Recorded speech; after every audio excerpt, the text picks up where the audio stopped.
Hello guys, எல்லாருக்கும் வணக்கம். நான் உங்கள் ஹரிகரன் ஃப்ரம் அனிமி சோறு பொண்ணு சேனல். இன்னைக்கு நம்ம பார்க்க இருக்கிறது the future diary season 1 episode 19. இந்த எபிசோட பார்க்கறதுக்கு முன்னாடி ப்ரீவியஸ் எபிசோட் பார்த்துருவாங்க. அப்போ தான் இதோட கன்டினியூட்டி புரியும், இல்லைனா உங்களுக்கு சுத்தமாக புரியாது. நம்ம சேனலை சப்ஸ்கிரைப் பண்ணாதவங்க சப்ஸ்கிரைப் பண்ணிக்கோங்க. உங்கள் வேல்யூபிள் கமெண்ட்ஸை கமெண்ட் செக்ஷனில் தட்டி விடுங்க. வாங்க வீடியோக்குள்ளே போகலாம். இந்த எபிசோடோட ஸ்டார்டிங் சீன்ல என்னன்னு பார்த்தீங்கன்னா, ஒரு பயங்கரமான ஒரு கான்ஃபரன்ஸ் நடந்துட்டு இருக்கு. அந்த கான்ஃபரன்ஸ்ல பார்த்தீங்கன்னா நம்மளோட மேயர் கிட்ட, அதாவது சிட்டி மேயர் கிட்ட அந்த மீட்டிங்ல அட்டன் பண்ற பீப்புள் எல்லாருமே வந்து பயங்கரமா கொஸ்டின் கேட்டுட்டு இருக்காங்க. அப்ப அவங்க என்ன சொல்றாங்கன்னா, நீங்க சொல்ற மாதிரி நம்ம ஆர்ஃபனேஜ்ல இருக்கக்கூடிய எல்லாரையுமே வந்து வெளில துரத்தி அந்த ஆர்ஃபனேஜ்ல க்ளோஸ் பண்ண முடியாது. அப்படி பண்ணா பொலிட்டிக்கலி பயங்கரமா ப்ராப்ளம் வரும். நீங்க ஏன் இப்படி பண்ணிட்டு இருக்கீங்க அப்படின்ற மாதிரி சொல்லி நம்மளோட மேயர் வந்து கொஸ்டின் பண்ணிட்டு இருக்காங்க. இப்போ மேயர் வந்து கிட்டத்தட்ட அழுவுற ஸ்டேஜ் போயிட்டு அப்படியே கண்ணுல இருந்து தண்ணியா ஊத்துது. ஏன் அப்படி பேசுற? அவங்களுக்கு எனக்கு ஏதாவது முன்வீரம் இருந்துச்சா என்ன? அவங்களும் நல்லா இருக்கணும் தானே நான் நினைக்கிறேன். ஆனா இப்ப ரீசெண்டா நடந்தக்கூடிய இன்சிடென்ட் எல்லாமே வந்து அதை விட ரொம்ப மோசமா நடந்துட்டு இருக்கு. அந்த டவர்ல வேலை செஞ்சவங்க எல்லாருமே இறந்து போயிட்டாங்க. யாருனாலனா இந்த ஆர்ஃபனேஜ்ல இருந்தவங்களால தான் அப்படின்ற மாதிரி சொல்றப்போ, அதுக்கு உங்ககிட்ட ஏதாவது ப்ரூஃப் இருக்கா? ப்ரூஃப் என்னையா ப்ரூஃப்? இப்போ மொத்த ஊருக்குமே தெரியும் யாரால வந்து மொத்த டவர் உடஞ்சு போச்சு, இவ்வளவு பெரிய சீக்வன்ஸ் ஆச்சுட்டு. அது எல்லாமே அந்த ஆர்ஃபனேஜ்ல நடந்த இருக்கிறவங்களால மட்டும்தான் நடந்துச்சு. இப்போ நான் ஒரு எக்ஸாம்பிள் சொல்றேன். ஆர்ஃபனேஜ்ல இருக்கிறவங்களால தான் சாதாரண மக்களுக்கு இவ்வளவு பிரச்சனை வருது அப்படின்னா, மக்கள் மத்த ஆர்ஃபனேஜ் எப்படி பார்ப்பாங்க? மத்த ஆர்ஃபனேஜ் அவங்க இனிமே மாதிரி தான் பார்க்க இருப்பாங்க. எல்லாருக்குமே ரொம்ப கஷ்டமான சூழ்நிலை வரும். அதனாலதான் நான் சொல்றேன், உங்க எல்லார்கிட்டையும் கெஞ்சி கேட்டுக்கிறேன், அந்த ஆர்ஃபனேஜ்ல இருக்கக்கூடியவங்க எல்லாருமே வந்து டிசால்வ் பண்ணி அந்த ஆர்ஃபனேஜை நம்ம க்ளோஸ் பண்ணணும். பண்ணா மட்டும்தான் நம்ம சமூகம் ரொம்ப நல்லா இருக்கும் அப்படின்ற மாதிரி சொல்லி பயங்கரமா அழுதுகிட்டே பேசுறாரு. அப்போ அவர் ஒரு விஷயத்த சொல்றாரு, எனக்கு சப்போர்ட் பண்ண நினைக்கிறவங்க எல்லாருமே ஏஞ்சி நில்லுங்க அப்படின்னு சொல்றப்போ, அங்க இருக்கக்கூடியவங்க எல்லாருமே ஏஞ்சி நிக்கிறாங்க. அந்த மனுஷன் அப்படியே சைலண்டா சிரிக்கிறான். நீ கட் பண்ணோட என்ன ஆகுதுன்னு பாத்தீங்கன்னா, நம்மளோட டைம் ஸ்பேஸ் கண்ட்ரோல் பண்ற கடவுள் வந்து அவரோட டைரி யூசர்ஸ் எல்லாருமே வச்சு பேசிட்டு இருக்க. அப்படி பேசுறப்போ அங்க இருக்கக்கூடிய ஒரு ஆள் வந்து, அதாவது 11 சொல்லக்கூடிய ஆள் வந்து என்ன சொல்றாருன்னா, நீங்க என்ன சார் சொல்றீங்க? இப்ப பாத்தீங்கன்னா கிட்டத்தட்ட 5 நாள் ஆச்சு. இப்போ 1 வரல, 2 வரல இந்த மீட்டிங்க்கு. அப்பனா அவங்களுக்கு இன்ட்ரெஸ்ட் இல்லைன்னு தானே அர்த்தம். அவங்களை எதுக்கு நம்ம வச்சிட்டு இருக்கணும்? அவங்கள நம்ம வெளில தொத்திடலாமே அப்படின்ற மாதிரி சொல்லி ஒரு பாயிண்ட் எடுத்து கொடுத்துட்டு இருக்கான். இவன் தான் 11 இந்த அளவுக்கு ஒரு மோசமான ஒரு பாயிண்ட் பண்ணிட்டு இருக்கான்றது நம்ம 9க்கு தெரியும். அவன் வந்து ஆக்சுவலி டார்கெட் பண்ணது 8க்கு தான். 8 வெளில தொத்திலான்னு பார்த்தா, அதே மாதிரி இப்ப இவங்க 2 பேரும் வெளில தொத்தலான்னு பாக்குறான். இவன் யாரா இருப்பான்னு சொல்லி 9 யோசிச்சுட்டு இருக்கா 11 பத்தி. இது எல்லாத்தையுமே கேட்டு தெரிஞ்சுக்கிட்ட நம்ம ஆளு டைம் ஸ்பேஸ் பண்ற கடவுள், கரெக்ட் தான் 5 நாள் ஆச்சு, எந்த ரெஸ்பான்ஸ் இல்லை அவங்க கிட்ட. சோ அதனால அவங்கள நான் இந்த கேம்ல வந்து தூக்கலான்னு இருக்கேன் அப்படின்ற மாதிரி சொல்ல வரப்போ, நம்ம பையன் அப்படியே என்ட்ரி கொடுக்குறான். நம்ம பொண்ணோட சரியான ஒரு போஸ்.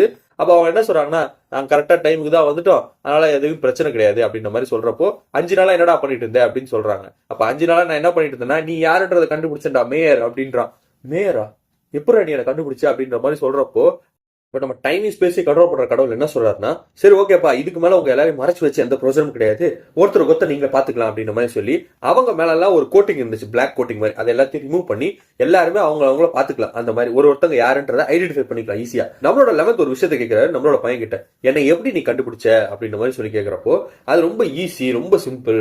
5 நாளா நான் என்ன பண்ணேன்னா, இப்ப நம்மளோட ஊர்ல இருக்கக்கூடிய எல்லா இன்ஃபர்மேஷனும் ஒரே ஸ்பேஸ்ல வரக்கூடிய ஒரு இடம் இருக்கு. சோ அங்க போயிட்டு என் டைரி எடுத்துட்டு வந்து உட்காந்துட்டேன். அப்படி பாக்குறப்போ என்னென்ன நியூஸஸ் எல்லாம் நடக்குதோ எல்லா நியூஸும் அங்க பப்ளிஷ் ஆயிட்டே இருந்துச்சு. இது எல்லாத்தையும் என் டைரி வந்து அப்படியே இன்டரப்ட் பண்ணி சொல்லிட்டே இருந்துச்சு, யாரு இது எல்லாத்தையும் பின்னாடி இருந்து பண்ணிட்டு இருக்கான்னு சொல்லிட்டு. அப்படி பாக்குறப்போ, நீ ஒரு அங்க ஸ்டண்ட் பண்ணிய அந்த ஒரு கான்ஃபரன்ஸ்ல, சோ அது எல்லாத்தையுமே எனக்கு தெரிஞ்சிச்சு. நீ 8 டார்கெட் பண்ண, 8 வந்து மொத்தமா சாவடிக்கணும்னு முடிவு பண்ண. சோ அந்த சீக்வன்ஸ் எல்லாமே எனக்கு தெரிஞ்ச உடனே நான் முடிவு பண்ணிட்டேன் அது நீ தான்ட்டு அப்படின்ற மாதிரி சொல்றோம். பரவாயில்லையா, ரொம்ப கிளவரா தானே பாருங்க நீ அப்படின்ற மாதிரி சொல்லிட்டு இருக்கான். இங்க இன்சிடென்ட் கட் பண்ணணும் என்ன ஆகுதுன்னு பாத்தீங்கன்னா, நம்ம பொண்ணும் பையனும் ஒன்னா உட்காந்து சாப்பிட்டுட்டு இருக்காங்க. அப்படி சாப்பிட்றப்போ நம்ம பையன் ஆக்சுவலா பாத்தீங்கன்னா ரொம்ப ஸ்மார்ட்டா பேசுறான். ஆனா இப்போ வந்து பார்த்தா நார்மலா பேசுறான். என்ன நீ சொன்ன மாதிரி நான் எல்லாத்தையும் கரெக்டா பேசுறேனா அப்படின்ற மாதிரி சொல்றப்போ, நான் என்ன சொன்னேன், நீ தான் நல்லா பேசுனேன் அப்படின்ற மாதிரி சொல்லி அவனை பெருமையா சொல்றேன். ஆக்சுவலா என்ன நடந்திருக்குன்னா, நம்ம பொண்ணு வந்து ஸ்கிரிப்ட் எழுதி கொடுத்துருக்கா, எப்படி பேசணும், எப்படி நடந்துக்கணும், கொஞ்சம் போல்டா நடந்துக்கிற மாதிரி அந்த சீக்வன்ஸ் எல்லாம் எழுதி கொடுத்தா எல்லாத்தையும் இவன் படிச்சுட்டு பக்கப் ஆயிட்டு அங்க போய் பேசிட்டு இருக்கான். நான் கூட கொஞ்ச நேரம் நினைச்சிட்டேன், நம்ம பையனா இந்த அளவுக்கு பயங்கரமா பேசுறானே அப்படின்ற மாதிரி சொல்லி.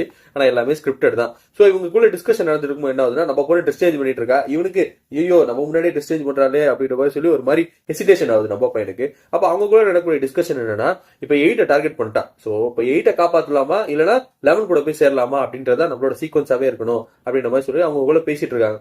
அவங்கள பேசிட்டு இருக்கும்போது இவனுக்கு ஒரு டவுட் இருந்துகிட்டே தான் இருக்கு.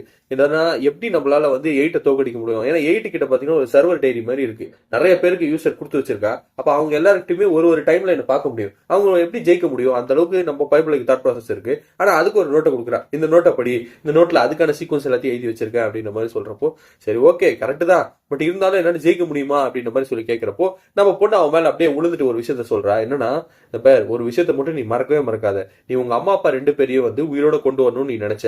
அவங்க உயிரோட கொண்டு வரணும்னா அதுக்கு நீ டைம் ஸ்பேஸி கண்ட்ரோல் பண்ற கடவுள் ஆகணும். என்னையும் கொண்டுடலாம் நீ கடைசியா கொண்டதுக்கு அப்புறம் நீ வந்து கடவுளாவ உங்க அம்மா அப்பாவே கொண்டு வந்துருவ அப்படின்ற மாதிரி சொல்லவும் நம்ம பையன் யோசிக்கிறான், ஆமா இல்ல நான் வந்து டைம் ஸ்பேஸி கண்ட்ரோல் பண்ற கடவுள் ஆகணும் அப்படின்ற மாதிரி சொல்லி அங்க யோசிச்சுக்கிட்டே இருக்கான். நீ கட் பண்ணணும் என்ன ஆகுதுன்னு பாத்தீங்கன்னா நம்மளோட ஜூனியர் டிடெக்டிவ் 9 வந்து ஒன்னா பேசிக்கிறாங்க. அப்படி பேசுறப்போ நம்ம 9 ஒரு விஷயத்த சொல்றா, என்னன்னா மேயர் தான் வந்து 11 அப்படின்ட்டு சொன்னோன்னு நம்மளால செம்ம ஷாக்கு. என்னமா சொல்ற, மேயர் தான் 11? ஆமா, அந்த ஆள் தான் எல்லாத்தையும் பின்னாடி இருந்து பண்ணிட்டு இருக்கான், 8 டார்கெட் பண்றதும் அவன் தான் அப்படின்ற மாதிரி சொல்றப்போ அவன் ஒரு மாதிரி டவுட்டடாவே நின்றுட்டு இருக்கான். என்னாச்சு அப்படின்னு சொல்லி இவன் 9 கேட்கறா. இல்ல இப்ப ரீசெண்டா வந்து எங்களுக்கு ஒரு இன்ஃபர்மேஷன் வந்துச்சு, மேயருக்கு வந்து அதிகமா சப்போர்ட் கொடுக்கணும்னு சொல்லிட்டு அப்படின்னும் போது நம்ம 9 கேட்கறேன், நீ யாருக்கு சப்போர்ட் பண்ண போற, நல்ல பசங்களா இருக்கக்கூடிய எங்களுக்கா இல்ல உங்க மேயருக்கா அப்படின்னும் போது ஏன் இப்படிலாம் பேசுற, நான் வந்து யார் நல்லவங்களா இருக்காங்களோ அவங்க தான் சப்போர்ட் பண்ணுவேன் அப்படின்ற மாதிரி சொல்லிட்டு இருக்கான். அப்ப அவங்களும் நடக்கக்கூடிய டிஸ்கஷன் ரொம்பவே பயங்கரமா போயிட்டு இருக்கு. அப்ப நம்ம 9 ஒரு விஷயத்த கேட்கறான், என்னன்னா நீ 2 பத்தி கண்டுபிடிச்சியா, செகண்டோட என்னென்ன பிரச்சனை, அவரோட ஃபேமிலியை பத்தி எல்லாத்தையும் விசாரிச்சு அப்படின்ற மாதிரி சொல்லி கேட்கறப்போ எல்லாத்தையும் விசாரிச்சாச்சு, நாங்க டெஸ்ட் பண்ண வரைக்கும் எல்லாத்தையுமே கண்டுபிடிச்சிருக்கோம். அதாவது அங்க 3 படம் இருந்துச்சு. அந்த 3 படத்துல 2 படம் வந்து பார்த்தா அவங்க அம்மா அப்பா தான். இன்னொரு 3வது படம் வந்து பாத்தீங்கன்னா கிட்டத்தட்ட ஒரு டீனேஜ் பொண்ணு மாதிரி தான் இருக்கு. ஸோ அது யாருன்றதை கண்டுபிடிக்க முடியல. அதை கண்டுபிடிக்கிறதுக்காக 6 போயிருக்கான், கண்டிப்பா கண்டுபிடிச்சிருவான் அப்படின்ற மாதிரி ஒரு விஷயத்த சொல்றாரு. இங்க இன்சிடென்ட் கட் ஆனோன்னு என்ன ஆகுதுன்னு பாத்தீங்கன்னா நம்ம பொண்ணு என்னன்னா பைனாகுலர் எல்லாத்தையும் பார்த்துட்டு இருக்கா. அப்படி பாக்குறப்ப என்னன்னா ஒரு கார் ஒன்று வருது தூரத்துல இருந்து. அதை பார்த்தோன்னே நம்ம பையனுக்கு சிக்னல் கொடுக்குறா மிரரை வச்சு. அதை கொடுத்தோன்னே நம்ம பையன் என்ன சொல்றான்னா, இவனை பார்த்துட்டா கார் வந்துட்டு இருக்கா, ஸோ அதனால நம்ம நெக்ஸ்ட் ஸ்டெப் பிளான் பண்ணணும் அப்படின்ற மாதிரி சொல்லி அவன் ஒரு சீக்வன்ஸை சொல்லிட்டு இருக்கான். யாருக்கிட்டன்னு பாத்தீங்கன்னா அதாவது 8 கம்ப்ளீட் கேங்கும். அதாவது 8 கேங் யாருன்னு பாத்தீங்கன்னா அவரோட பவரால, அதாவது அவரோட டைரியால இவங்க எல்லாருக்குமே டைரி யூசிங் பவர் கொடுக்க முடியும். அப்படி கொடுத்ததுனால இவங்க எல்லாராலையும் ஃபியூச்சரையும் பார்க்க முடியுது. இவங்க எல்லாம் கம்ப்ளீட்டா சப்போர்ட் பண்ணிட்டு இருக்காங்க. இவங்களோட சப்போர்ட் ஏன் தேவைப்பட்டுச்சு அப்படின்னு சொன்னா 11 வந்து செம்மையா டார்கெட் பண்றாங்களா இவங்களை அழிக்கணும்னு சொல்லிட்டு. சோ அது மாதிரி ஆகக்கூடாதுன்றதுக்காக நம்ம பைபிள்ல உள்ள வந்து 8 காப்பாத்துற அந்த டீமை காப்பாத்துறேன்னு சொல்லி அவங்க சப்போர்ட்டுக்காக வந்திருக்கான். ஆனா இது எதையுமே வந்து அவங்களோட சபார்டினேட், அதாவது அந்த அப்ரண்டிஸ் வந்து ஒத்துக்கவே மாட்டாங்க. நீ வந்து நல்லதுதான் பண்றது எங்களுக்கு எண்ணமே கிடையாது, நீ கண்டிப்பா எங்களை போட்டு தரதான் ட்ரை பண்ற, அந்த மாதிரி ஏதாவது ஆச்சுன்னா நீ சத்துடாமோனே அப்படின்ற மாதிரி சொல்லி அவனை மிரட்டுறாங்க.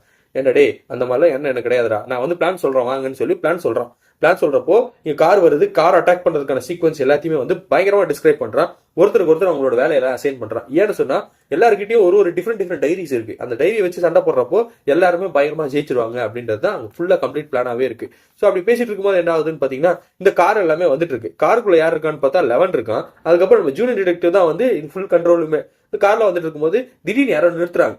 யாரா நிறுத்துறா அப்படின்ற மாதிரி சொல்லி நம்ம ஜூனியர் டிடெக்டிவ் பாக்குறாரு. அப்படி பாக்குறப்ப தெரியுது இதாவது 8 ஆளுங்க எல்லாமே நிறுத்திட்டு இருக்காங்க.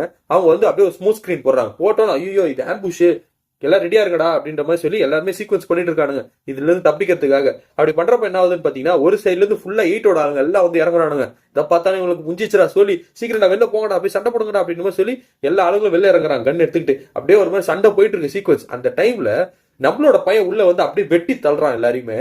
அப்படி பார்த்தோன்னே இது வந்து யூகே ஆச்சு, இவன் என்ன இங்க இருக்கான் அப்படின்ற மாதிரி சொல்லி யோசிக்கிறான். அதே மாதிரி 11 யோசிக்கிறாரு, இவன் ஏன் இங்க இருக்கான், இவனுக்கு தான் ஆக்சுவலா நம்மளோட பிளான் எல்லாமே தெரியுமே, அப்படியே இவங்களுக்கு ஹெல்ப் பண்ணிட்டு இருக்கான் அப்படின்ற மாதிரி சொல்லி அந்த பைப்ல யோசிச்சுட்டு இருக்கேன். இப்ப என்னன்னா நம்ம பையனும் போயிட்டு எல்லாரையும் அடிச்சு கொண்டுட்டு இருக்கான்.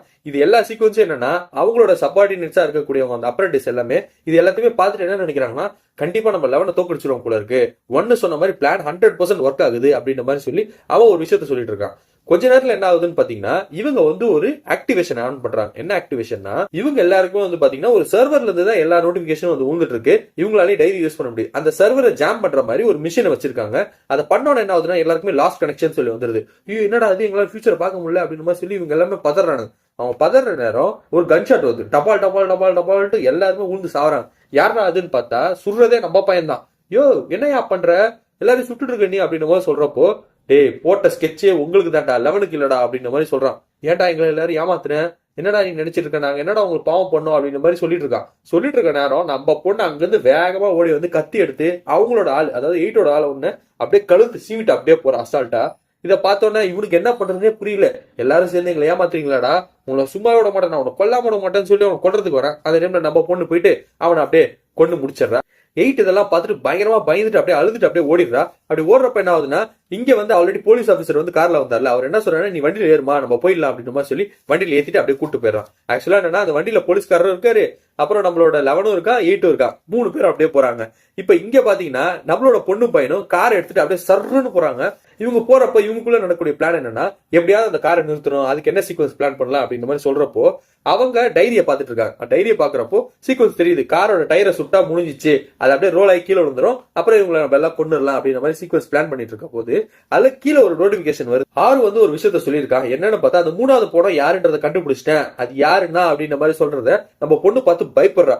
ஐயோ இந்த விஷயம் மட்டும் நம்ம பையனுக்கு தெரிஞ்சிச்சுன்னா அவன் என்ன மறந்துட்டு போயிடுவானே, அப்புறம் என் கூட இருக்கவே மாட்டானே, எனக்கு என்ன பண்ணணும் தெரியலையேன்ற மாதிரி யோசிச்சுட்டு இருக்கும் போது நம்ம பையன் அவன் கையை பிடிச்சிட்டு என்ன சொல்றானா, என்னதான் ஆனாலும் நான் அவனை விட்டே போக மாட்டேன்டி, எவ்வளவு பெரிய பிரச்சனை வந்தாலும் சரி நீ என் கூட தான் இருப்ப, you will be my life partner அப்படின்ற மாதிரி நம்ம பைபிள்ல சொல்லிட்டு இருப்பான். இதை புரிஞ்சுக்கிட்டு அவ்வளோ சரி ஓகே எதுவும் ஆகாது போல அப்படின்ற மாதிரி யோசிச்சுட்டு அடுத்த சீக்வன்ஸ் என்னன்னு பிளான் பண்றாங்க. அதாவது இவங்க கொல்றதுக்கு அப்படி என்ன பண்றாங்க, நம்ம பொண்ணு வந்து அப்படியே காருக்கு வெளில நின்றுட்டு அப்படியே அந்த டயரை சுட்டுருவோம், அப்பதான் சீக்வன்ஸ் கரெக்டா ஆகும்னு சொல்லி டயரை சுடுறா. ஆனா அவங்க டயரை சுடுறதுல இருந்து எஸ்கேப் ஆயிடுறாங்க. எப்படி இவங்க எஸ்கேப் பண்ணானுங்க, ஒருவேளை அவங்களால ஃபியூச்சரை பார்க்க முடியுதா? அது ஆக்சுவலா ஓட்டையில மட்டும் தான் அந்த மாதிரி சீக்வன்ஸ் இருந்துச்சு. சரி ஓகே நான் வேற ஒன்று பண்றேன், டேரக்டா அவனை சொல்றேன், அப்போ நம்ம சரியாயிடும் சொல்லிட்டு அவங்க பின்னாடி ஒரு மிரர் இருக்குல்ல, அந்த மிரர்ல சுட்டா அந்த ஆள் செத்துருவான்றதுக்காக மிரர்ல இருந்து சுடுறான். மிரர்ல இருந்து சுடுறப்ப கூட அந்த ஆள் அசால்ட்டா தப்பிச்சிட்டான். எப்படி அவனால அவனுக்கு நடக்கக்கூடிய பிரச்சனையும் தெரியுது, பிளஸ் சுத்தி நடக்கக்கூடிய பிரச்சனையும் தெரியுது, ஏன் டைரியோட செம்ம போரா இருக்கானே அவன் அப்படின்ற அளவுக்கு தான் நம்ம பையில யோசிச்சுட்டு இருக்கா, நம்ம பொண்ணு யோசிச்சுட்டு இருக்கா. இவங்க விடுற மாதிரியே இல்ல, இவங்க முன்னாடி அப்படியே சேஸ் பண்ணி போயிட்டு இந்த கார் அப்படியே இடிச்சுக்கிட்டே போய் பிரிட்ஜ்ல இருந்து அப்படியே தள்ளி 2 கார் அப்படியே கீழே விழுது. கீழே அப்படியே டபால் ஷேக் ஆகி கீழே விழுது. விழுந்ததுக்கு அப்புறம் என்ன ஆகுதுன்னா நம்ம பையன் வந்து சொல்றான், யூனோ ஏந்திரி யூனோ, நம்ம அவங்கள போய் கொல்லணும் யூனோ அப்படின்ற மாதிரி சொல்லி இவங்க 2 பேர் ஏஞ்சி போறாங்க. ஏஞ்சி போய் கண்ணை அப்படியே நீட்டுறாங்க. 11 கிட்ட முடிஞ்சிச்சு, எண்ட் ஆஃப் த கேம், நீ சாவ போற அப்படின்ற மாதிரி சொல்றான் நம்ம பொண்ணு. ஆனா 11 காம ஒரு விஷயத்த சொல்றாரு, என்னன்னா எனக்கு சப்போர்ட் பண்றதுக்கு ஒரு செட் ஆஃப் டீம் வராங்க, அவங்க வந்ததுக்கு அப்புறம் உன்னால எனக்கு எதுவுமே பண்ண முடியாது அப்படின்றான். என்ன கதை விடுறியா, உனக்கு அந்த மாதிரி யாருமே டீம் கிடையாது, நீங்க சாவதான் போற அப்படின்ற மாதிரி சொல்லிட்டு இருக்கப்போ அப்போ ஒரு செட் ஆஃப் பீப்புள் வராங்க. யாருன்னா பைக்ல வந்துட்டு இருக்காங்க 2 பேரு, இதை பார்த்துட்டு இருக்காங்க யாரா இதுன்ட்டு. அப்ப சடனா என்ன ஆகுதுன்னா நம்மளோட ஜூனியர் வந்து நம்ம பொண்ணோட கையில இருக்கக்கூடிய கண்ணை வந்து சுட்டே கீழே தள்ளிடுறாரு. அப்ப யாரா வந்திருக்கான்னு சொல்லி பார்த்தா யாருன்னா ஆறுவும் இன்னொன்னு வந்து பார்த்தா 9. சோ அவங்க ஒரு விஷயத்த சொல்றாங்க, என்னன்னா யூகி இந்த மாதிரி வந்து யூனோவோட வீட்டுல இருந்த 3 பணத்துல 3வது பணம் யாருன்றதை கண்டுபிடிச்சிட்டோம். அவன் என்ன பண்ற, ஒரு பாக்ஸ் தூக்கி போடுறான். அந்த பாக்ஸை அவன் வாங்கிட்டு திறந்து பாக்குறான். அதுல பாத்தீங்கன்னா ஒரு ட்ரையான ஹியூமன் ஸ்கின் ஒண்ணு இருக்கு. இதை பார்த்தோன்னு அவனுக்கு என்னன்னு புரியல. அப்போ ஆறு வந்து எல்லாத்தையும் எக்ஸ்பிளைன் பண்றான். என்னன்னா இப்ப நாங்க பார்த்த சாம்பிள், அதாவது அந்த 3வது டெட் பாடி யாருன்னா அது யூனோ தான் அப்படின்றத சொல்றான். யூனோவா, யூனோ எப்படா இருப்பா அப்படின்ற மாதிரி சொல்றப்போ யூனோ வந்து கதறா, இல்ல அவன் ஏதோ போய் சொல்றான், அவன் சொல்றதா நீ கேட்காத அப்படின்ற மாதிரி சொல்லி அவங்க கிட்ட பேசிட்டு இருக்கான். அவன் சொல்றான், இரு ஒரு நிமிஷம் என்ன சொல்றான்றது கேட்போம் அப்படின்னு சொல்லி பார்த்தா, இந்த பாருப்பா இப்ப லாஸ்டா நாங்க எக்ஸாம் பண்ண 3வது பணம் வந்து பாத்தீங்கன்னா அது யூனோ தான். பிளட் சாம்பிள் எல்லாமே வந்து கரெக்டா மேட்ச் ஆகுது. இப்ப இவளோட பிளட் சாம்பிளையும் நாங்க வந்து எடுத்து பார்த்தோம். எப்படின்னு பாத்தீங்கன்னா லாஸ்ட் டைம் ஹாஸ்பிட்டல் அட்மிட் பண்ணியிருந்தாங்களே, அப்ப இவளோட சாம்பிள் எல்லாத்தையும் எடுத்தாங்க. அப்படி 2த்தையும் மேட்ச் பண்ணி பாக்குறப்போ தெரிஞ்சிச்சு அது அந்த 3வது போன யூனோவோட பெட் சாம்பிளும் அவங்க அப்பா அம்மாவோட பெட் சாம்பிளும் கரெக்டா மேட்ச் ஆயிடுச்சு. இவங்க எல்லாம் ஒரே ஃபேமிலின்னு மேட்ச் ஆகுது. ஆனா இவளுக்கு அப்படி மேட்ச் ஆகல, இது செப்பரேட்டா வருது அப்படின்ற மாதிரி சொல்றப்போ இவ தான் இம்பாஸ்டர், இவகிட்ட நீ விலகியே இரு அப்படின்ற மாதிரி சொல்றப்போ இவ வந்து கதறா, இல்லடா என்னை விட்டு போயிடாதடா, இவன் ஏதோ போய் சொல்றான்டா அப்படின்ற மாதிரி சொல்லிட்டு இருக்கப்போ இவன் அப்படியே அவ கையை விட்டு அப்படியே விலகுறான். இவன் கத்ரா, ஏன்டா என்ன விட்டு போற அப்படின்ற மாதிரி சொல்றதோட இந்த எபிசோட் முடியுது. அடுத்த எபிசோட் இன்ட்ரெஸ்டிங்கா இருக்கு, அது நாளைக்கு பார்க்கலாம். Until then, bye from you, Hariharan from Manimi Sir Production. Thank you.